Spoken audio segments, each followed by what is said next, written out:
92.7 big FM पे आप सुन रहे हैं यादों का idiot box with Nilesh Mishra. दोस्तों, आज की कहानी का नाम है फैसला और इसको लिखा है स्नेहवीर गोसाई ने। साइमा, ओ साइमा, जल्दी कर वरना वापसी में देर हो जाएगी। सामान की लिस्ट बनाते हुए अम्मी ने बावर्ची खाने से साइमा को आवाज लगाई। बाजार की भीड़ से साइमा की अम्मी परेशान हो जाया करती थी, इसलिए खरीदारी करने के लिए वो साइमा को साथ ले जाना चाहती थी। मगर साइमा तो इधर अपनी बड़ी बहन शाहिदा को मनाने में लगी थी। आपा, आप भी चलो ना बाजार, अम्मी के साथ मजा नहीं आता। पता है कितना मोलभाव करती हैं, मैं तो बहुत शर्मिंदा हो जाती हूँ इनके साथ। आप चलोगी तो हम चुपके से खिसक लेंगे। जुम्मे के दिन बाजार में रौनक होगी, बड़ा मजा आएगा। शाहिदा ने बुझे मन से जवाब दिया, जाने दे साइमा, मैं स्कूल से थक के आई हूँ, आज मुझे 2 एक्स्ट्रा पीरियड पढ़ाने पड़े। साइमा जानती थी कि शाहिदा काम की आड़ में अपनी उदासी को छुपाने की कोशिश कर रही है। ओ, तो मलिकाए हुस्न शाहिदा हुसैन अपने शहंशाह परवेज हुसैन का इंतजार कर रही हैं। अरे, उन्होंने कहा तो है कि तुम्हारी सालगिरह से पहले हिंदुस्तान लौट आएंगे, फिर भी आपको बेचैनी है। किसने कहा कि लौट आएंगे? शाहिदा बोली। कह रहे थे छुट्टी के लिए अप्लाई किया है, मिल गई तो आ जाऊंगा। सऊदी कोई पास में तो है नहीं जो बस पकड़ी और आ गए। मिल गई तो आ जाऊंगा। पिछले 2 साल से यही कह रहे हैं, इस बार आएंगे तो जाने नहीं दूंगी। साइमा अपनी बहन की बेचैनी को समझती थी, इसलिए उसे अलग होकर उदास होने का कोई मौका नहीं देती थी। आपा, मेरा दिल कहता है इस बार परवेज मियां जरूर आएंगे, फिर देखेंगे कैसा नूर आता है आपा के चेहरे पे। चल झूठी, उनके सामने तंग किया ना तो बताऊंगी तुझको। इधर अम्मी अपनी लिस्ट तैयार कर चुकी थी। इस बार उन्होंने 1 दर्जा ऊंची आवाज में साइमा को पुकारा। साइमा, क्या कर रही है? ऐसे तैयार हो रही है जैसे लड़के वाले देखने आ रहे हो। अम्मी, आप मेरी फिक्र मत कीजिए, मैं तो भाग के शादी करूंगी। साइमा की आवाज आई। हाँ हाँ ठीक है, कर लेना, मगर फिर वापस मत आना। कहते कहते अम्मी कमरे में चली गई। कमरे में शाहिदा को देख के झिझक गई। अरे शाहिदा बेटा, तुम कब आई? अम्मी की बात सुन के शाहिदा के चेहरे की उदासी और गाढ़ी हो गई। मैं गई ही कब थी अम्मी जो वापस आऊंगी? अम्मी समझ गई कि उनकी बात शाहिदा को चुभ गई है। बेटा, मेरा वो मतलब थोड़े था। जाने दीजिए अम्मी, जो सच है उससे मुंह फेर के भी तो नहीं जिया जा सकता। अम्मी अजीब पशोपेश में पड़ गई। चाह कर भी वो इस बात को अपने जहन से नहीं निकाल पाती थी कि शादी के 2 साल बाद भी उनकी बेटी मायके में ही रह रही है।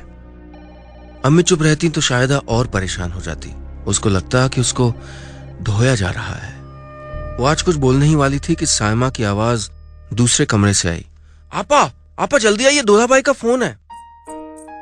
शाहिदा के पैरों में जैसे अचानक बिजली कौंध गई। फोन पे उसकी हांफती आवाज सुनी जा सकती थी। हेलो हेलो परवेज, हाँ हाँ, क्या सच्ची? आखिरी के 2 लफ्जों में इतनी आवाज थी कि अम्मी और साइमा को बताने की कोई जरूरत नहीं थी कि उस तरफ से क्या खबर आई है।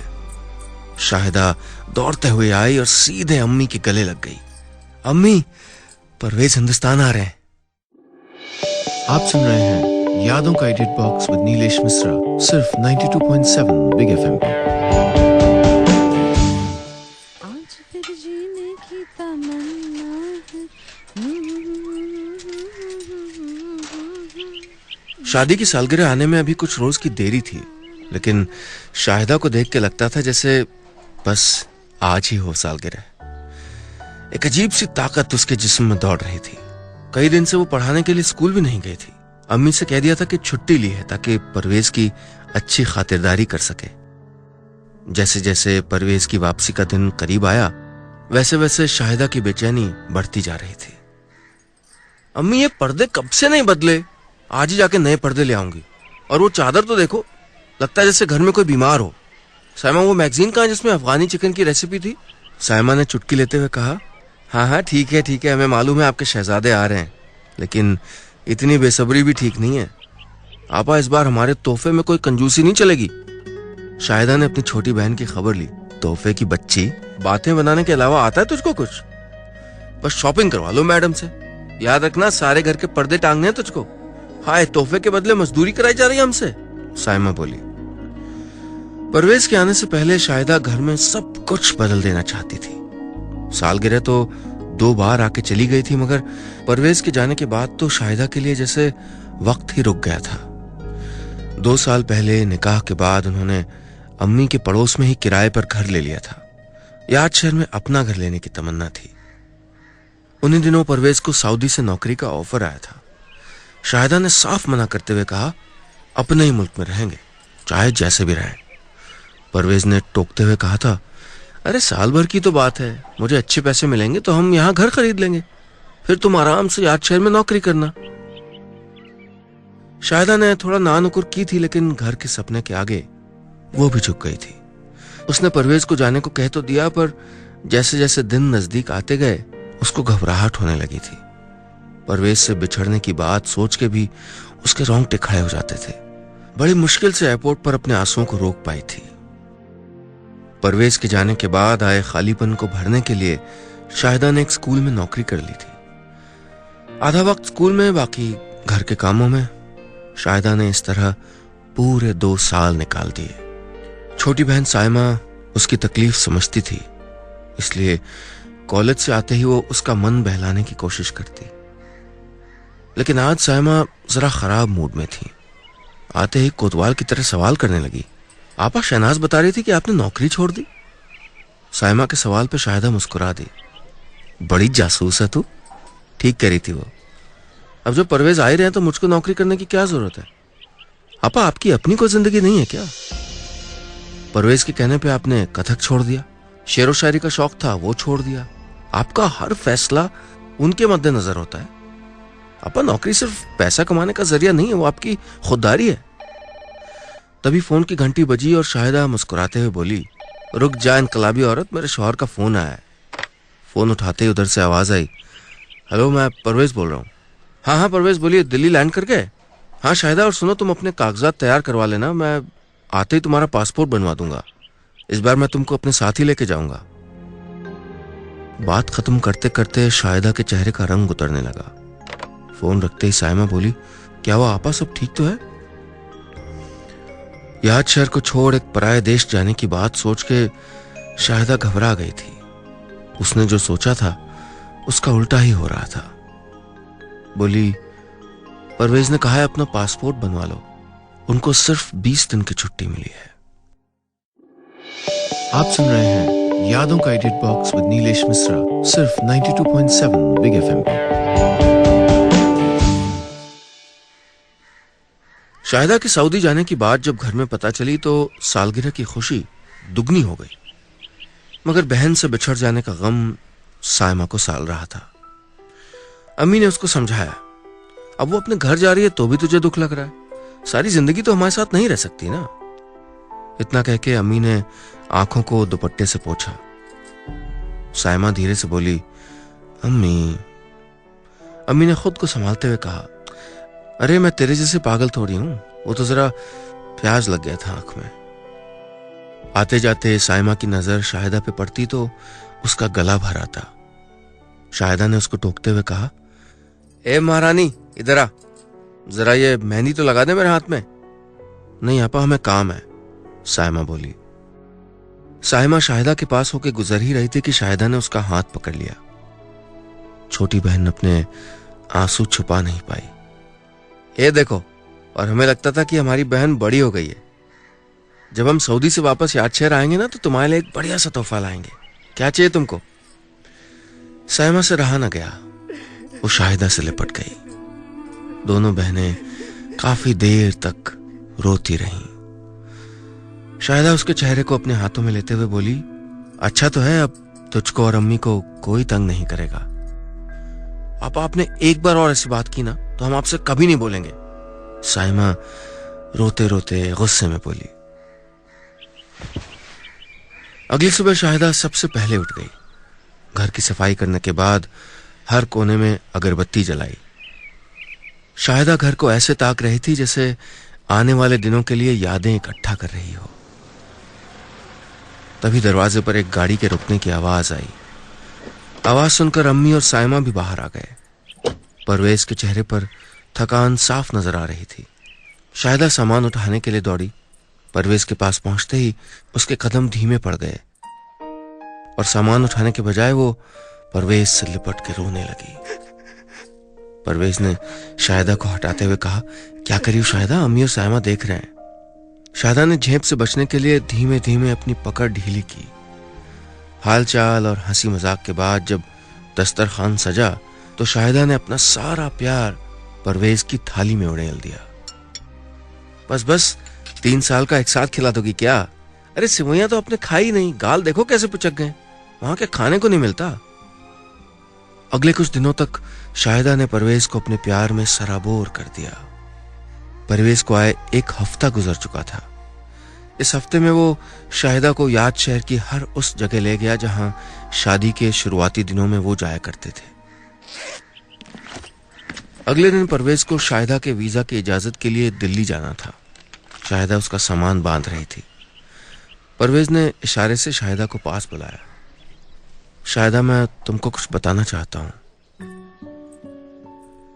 शाहिदा ने पास आके जवाब दिया, हाँ बताइए। जानती हो जब पिछले साल दिसंबर में मैं बीमार पड़ा था? परवेज ने कहा। हाँ, जब आपको वो अरबी नर्स लगवानी पड़ी थी। शाहिदा, उसका नाम अमीना है। उसने मेरी बड़ी तीमारदारी की, उसी की बदौलत मैं ठीक हो पाया, वरना अरे अल्लाह पाक के लिए ऐसी बात ना करिए। शाहिदा ने परवेज के होंठों पे अपना हाथ रख दिया। परवेज ने उसके हाथ को हटाते हुए कहा, शाहिदा, अमीना का सऊदी में कोई नहीं था। उन दिनों अस्पताल के लोग उसको परेशान कर रहे थे। मेरा वीजा भी खत्म हो रहा था।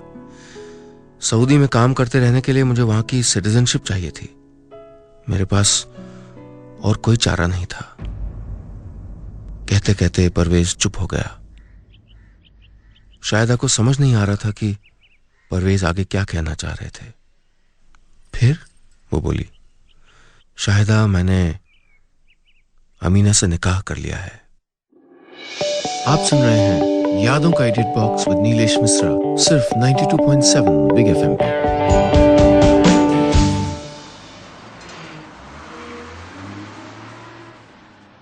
शाहिदा को सारी बात बताकर परवेज दिल्ली की बस पकड़ के रवाना हो गया। शायद जानबूझकर उसने वही दिन चुना था। उस दिन अम्मी काम से लौटी तो शाहिदा अपने बिस्तर पे औंधे मुंह लेटी हुई थी। दीवार को ताकते उस चेहरे में एक अजीब सी चुप्पी छाई थी। शाहिदा के सर पे हाथ फेरते हुए अम्मी बोली, क्या हो बेटा, तबीयत तो ठीक है तेरी? शाहिदा अम्मी से लिपट के रोने लगी। अम्मी को कुछ समझ नहीं आया। शाहिदा कुछ बोलने ही वाली थी कि सायमा कमरे में आते हुए बोली, आपा, दूल्हा भाई कहां छुप के बैठे हैं? आज उनको मुझे तोहफा दिलाना है। शाहिदा ने अम्मी को और कस के पकड़ लिया। अम्मी की घबराहट बढ़ती जा रही थी। अरे बात क्या है, बता तो सही बेटा। अम्मी, परवेज ने सऊदी में दूसरी शादी कर ली है। क्या? अम्मी को अपने कानों पे भरोसा नहीं हुआ। सायमा जहां खड़ी थी वहीं खड़ी रह गई। अचानक घर की हवा भारी होने लगी। शाहिदा जैसे जैसे पूरी बात बता रही थी वैसे वैसे अम्मी का दिल डूबता जा रहा था। काफी देर तक घर में खामोशी छाई रही। सायमा ने सन्नाटे को तोड़ते हुए कहा, जब दूसरी कर ही लिए तो यहां क्या लेने आए? शाहिदा ने अपनी आंखों को दुपट्टे में धंसा दिया।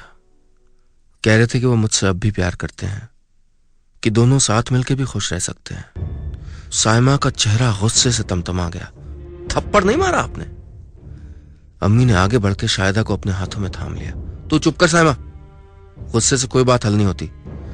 शाहिदा बेटा, देख, वो तुझको प्यार करता है तभी तो इतनी दूर से आया है और खुद तुझको सच्चाई बता रहा है। तू चली जा उसके साथ। खुदा ने चाहा तो आगे भी सब ठीक हो जाएगा। सायमा से चुप न रहा गया।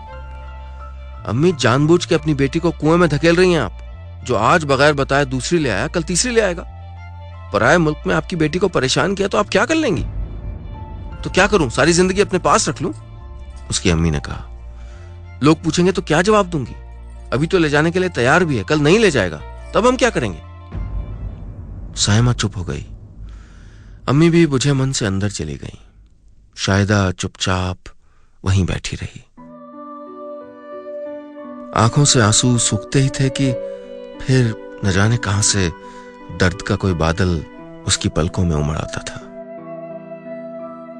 जिंदगी ने उसको एक अजीब से दोराहे पे लाके खड़ा कर दिया था। दोनों तरफ मंजिल की कोई गुंजाइश नहीं थी। आप सुन रहे हैं यादों का edit box with Nilesh Mishra, सिर्फ 92.7 बिग एफएम पे।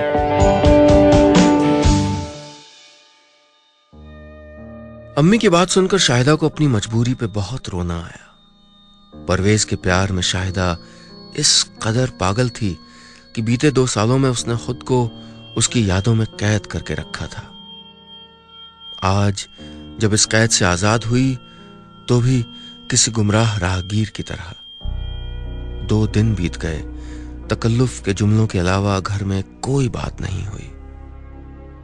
सब अपनी राय दे चुके थे, अब फैसला शाहिदा को करना था। अपनी खिड़की के पास बैठी शाहिदा को बीता हुआ कल उसकी यादों में लौट लौट के रुला रहा था। चंद साल पहले की तो बात है जब परवेज से उसका निकाह हुआ था। अम्मी के पास दहेज के पैसे नहीं थे, इसलिए शाहिदा से 10 साल बड़े परवेज से उसका रिश्ता तय हो गया था। उसने न अम्मी से शिकायत की न अपनी किस्मत से। परवेज अपने अम्मी और अब्बू को खो चुका था। शाहिदा ने अपना सारा प्यार उस पे उड़ेल दिया था, उसकी हर एक ख्वाहिश पे खुद को निसार कर दिया था, लेकिन फिर भी कुछ कम रह गया था शायद। वो डोर से टूटी हुई एक पतंग की तरह थी जिसे हवा का रुख अपने साथ ले जा रहा था। अम्मी ने उसका सामान बांधना शुरू कर दिया। घर के आंगन में मातम फैला हुआ था। परवेज शाहिदा का वीजा मंजूर करवा के वापस लौट रहा था। इधर शाहिदा अंदर से टूट चुकी थी। 2 रोज से उसने किसी से बात भी नहीं की थी। अम्मी के खाना परोसते ही उसकी पलकें गीली हो गईं। अम्मी ने ढाढ़स बनाते हुए कहा, बेटा, जिंदगी में कभी कभी मुश्किल फैसले लेने पड़ते हैं, लेकिन मुझको यकीन है तू अपने प्यार से सब कुछ ठीक कर लेगी। जैसे जैसे जाने का वक्त करीब आ रहा था, अम्मी की बेचैनी बढ़ती जा रही थी। काम से लौट के अक्सर वो अपनी बच्ची की खुशी के लिए दुआएं पढ़ती। साइमा की आंखों से भी लाल रंग उतरता नहीं था। घर से आते जाते वो अपनी आंखों को धूप के काले चश्मे से ढका करती थी। शाहिदा को हर पल ये लगता जैसे उसे घर की दहलीज की तरफ धकेला जा रहा था, जैसे एक तरफ से अम्मी ने और दूसरी तरफ से परवेज ने उसको पकड़ रखा हो। वो किधर जाना चाहती है ये कोई नहीं पूछ रहा था। शाहिदा का वीजा लेकर परवेज दिल्ली से वापस आ चुका था, लेकिन उसके आने से घर की खामोशी में कोई असर नहीं पड़ा। शाहिदा की खुशी की खातिर किसी ने उससे कुछ नहीं कहा। अगली शाम सऊदी की फ्लाइट थी। सारा सामान अम्मी ने पैक कर दिया था। शाहिदा के अरमान, उसकी खुशियों को परवेज ने जैसे धीमा जहर पिला दिया था। देर हो रही थी, मगर उसके पैर थे कि उठने का नाम ही नहीं ले रहे थे। जिंदगी के सबसे बड़े समझौते को गले लगाने जा रही थी वो। शाहिदा ने पीछे मुड़कर साइमा की ओर देखा, मुस्कुराने की भरपूर कोशिश की, लेकिन उसकी आंखें कुछ और ही कह रही थीं। साइमा दौड़ के शाहिदा के पास गई, उसको कस के पकड़ लिया और फूट फूट के रोने लगी। दरवाजे की तरफ बढ़ता एक एक कदम उसको अपनों से दूर लेके जा रहा था, और ऐसा लग रहा था जैसे किसी अनजान आदमी के साथ कहीं दूर चली जा रही हो। आप सुन रहे हैं यादों का edit box with Nilesh Mishra, सिर्फ 92.7 बिग एफएम पे। साइमा और अम्मी से रुखसत लेकर शाहिदा गाड़ी की तरफ चल पड़ी। दरवाजा खोलते ही दिल में एक टीस हुई। उसको लगा जैसे आज इस घर से हमेशा के लिए उसकी विदाई हो रही हो। साइमा और अम्मी किनारे पे खड़े उन मुसाफिरों की तरह लग रहे थे जो तूफान में फंसे जहाज की सलामती के लिए सिर्फ दुआ कर सकते थे। शाहिदा की गाड़ी आगे बढ़ती जा रही थी और पीछे उड़ती रेत उसको एक खालीपन का एहसास दे रही थी, जैसे उसकी मुट्ठी से सब कुछ फिसल रहा हो। साइमा और अम्मी दिल हल्का होने तक रोते रहे। इधर गाड़ी में शाहिदा चुपचाप खिड़की के बाहर देख रही थी। रेडियो पर कोई पुराना गीत बज रहा था। चिंगारी कोई भड़के, तो सावन उसे बुझाए, सावन जब आग लगाए उसे कौन बुझाए। परवेज बार बार चश्मे को निकाल के उसको साफ करता। अपनी तरफ से मसरूफ होने की उसने पूरी कोशिश की। गुनाह के एहसास से उसकी पलकें भारी हो गई थीं और शाहिदा के अंदर तो जैसे सारे मौसम एक साथ घिर आए थे। कभी चेहरे पर अम्मी के हाथों की गर्मी को महसूस करती, कभी अपने और परवेज के रिश्ते के बीच आई ठंडक को। और इन दोनों मौसमों का हासिल ये कि आंखों से बरसात रुकने का नाम नहीं ले रही थी। पानी पियोगी शाहिदा? परवेज ने कहा। शाहिदा ने कोई जवाब नहीं दिया। एक दिन के सफर के बाद दोनों दिल्ली पहुंच गए। आंसुओं से शाहिदा का चेहरा काला पड़ गया था। परवेज ने उसको देख के धीरे से कहा, शाहिदा तुम्हारे चेहरे का नूर चला गया है, जाओ मुंह धो के आ जाओ। शाहिदा के जाते ही परवेज ने अपना फोन निकालकर एक नंबर मिलाया। अपने ख्यालों में गुम शाहिदा आधे रास्ते से ही वापस आ गई। उसने देखा परवेज धीमी आवाज में किसी से बात कर रहा है। अरे तुम्हें क्या तकलीफ है? 4 काम में हाथ बटाएगी तो तुमको भी सहूलियत होगी। साथ में कुछ गहने जेवर लेके आ रही है, घर का लोन लेने में काम आएंगे। शाहिदा के पैरों तले जमीन खिसक गई। आज तक परवेज को वो क्या समझती थी? जिस परवेज के प्यार की खातिर उसने इतने बड़े समझौते कर लिए थे, वो तो उसका कभी था ही नहीं। परवेज के पीछे खड़ी शाहिदा ने उसकी सारी बातें सुन ली। फोन रखते ही परवेज ने जैसे ही गर्दन घुमाई, शाहिदा सामने खड़ी थी। शाहिदा तुम गलत समझ रही हो। शाहिदा ने 2 कदम आगे बढ़ के एक जोरदार तमाचा परवेज के गाल पे मारा। गलत तो मैं आज तक समझती रही तुमको। परवेज तुम मेरी नफरत के भी काबिल नहीं हो। आसपास भीड़ उमड़ती देख के शाहिदा ने अपना सामान उठा लिया। मैं याद शहर वापस जा रही हूं परवेज, मगर तुम्हें इतनी जल्दी नहीं छोड़ूंगी। चप्पलें घिस जाएंगी तुम्हारी तलाक मांगते मांगते। शाहिदा ने हाथ दे के टैक्सी को रुकवाया। परवेज अब भी उसको अपनी कोई बात समझाने की कोशिश कर रहा था। फ्लाइट का अनाउंसमेंट हो गया। हैंडबैग में हाथ डालते उसको याद आया कि पासपोर्ट और टिकट तो शाहिदा ने अपने बैग में रख लिए थे। इधर शाहिदा याद शहर की ट्रेन पकड़ने के लिए स्टेशन पहुंच चुकी थी। परवेज का बार बार फोन आ रहा था, लेकिन उसने रिसीव नहीं किया। अपने बैग से परवेज का पासपोर्ट और टिकट निकाल के देखने लगी। गाड़ी की सीटी बज चुकी थी। थोड़ा सा हौसला, थोड़ी उम्मीद बटोर के वो अपने डब्बे में चढ़ गई। अभी बर्थ पे बैठी ही थी कि परवेज का फिर से फोन आ गया। उसने फोन उठाया। शाहिदा वापस आ जाओ, तुम गलत समझ रही हो। शाहिदा ने कोई जवाब नहीं दिया। शाहिदा हमारी फ्लाइट छूटने वाली, वापस आ जाओ।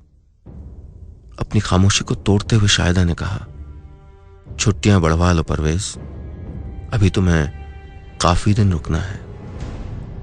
शाहिदा ने फोन रखा और गाड़ी चल पड़ी। बस इतनी सी थी ये कहानी।